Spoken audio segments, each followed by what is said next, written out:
Despite low oil prices, some companies are spending a lot of money to upgrade the infrastructure that helps haul crude safely from one place to another.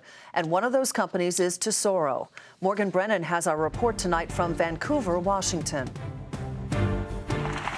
Even with oil prices stuck below $50 a barrel, Tesoro is proposing one of the biggest oil infrastructure projects in the country.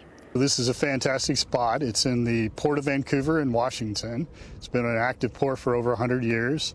And what we're proposing to build here is a crude by rail transfer facility to be able to bring North American crude to the West Coast refineries. The $210 million facility, part of a joint venture with logistics firm Savage Companies, would receive up to 360,000 barrels of crude per day, much of it from the Bakken oil patch, coming by train, then loaded onto tanker ships headed to regional refineries, including Tesoro's.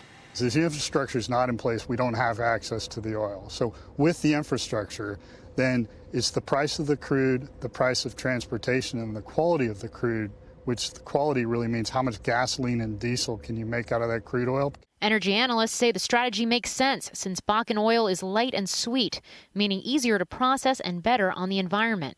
It would be a benefit to the refiners in the area. They'd be able to use domestically produced crude oil versus importing it. West Coast refineries used to get most of their oil from Alaska, but dramatic declines in production there have forced them to import more from the Middle East and elsewhere. And while the shale revolution unlocked vast quantities of crude, the region has lacked infrastructure to access it. Pipelines are at full capacity and no new ones are being constructed. That makes train the only option to bring more domestic oil to the West Coast. According to the EIA, crude by rail to the region soared from an average of 23,000 barrels per day in 2012 to 157,000 in 2014.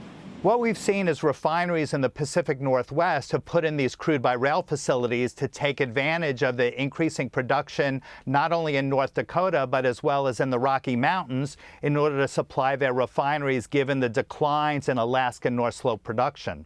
Tesoro and Savage's Vancouver Energy, as well as other companies including NewStar and even Shell, have all proposed new crude by rail facilities, but all are inching along through a review process. Meantime, Tesoro has just begun receiving some of the 210 brand new tank cars it ordered in 2014, ahead of the final oil train rules issued by regulators earlier this year. These more accident-resistant tank cars, DOT 120s, will begin transporting domestic crude before the year's end on trains run by Berkshire Hathaway's BNSF Railway. Sturdier cars are key to ensuring safety and easing local communities' fears about an oil train accident, especially as this site goes through the approval process. For Nightly Business Report, I'm Morgan Brennan in Vancouver, Washington.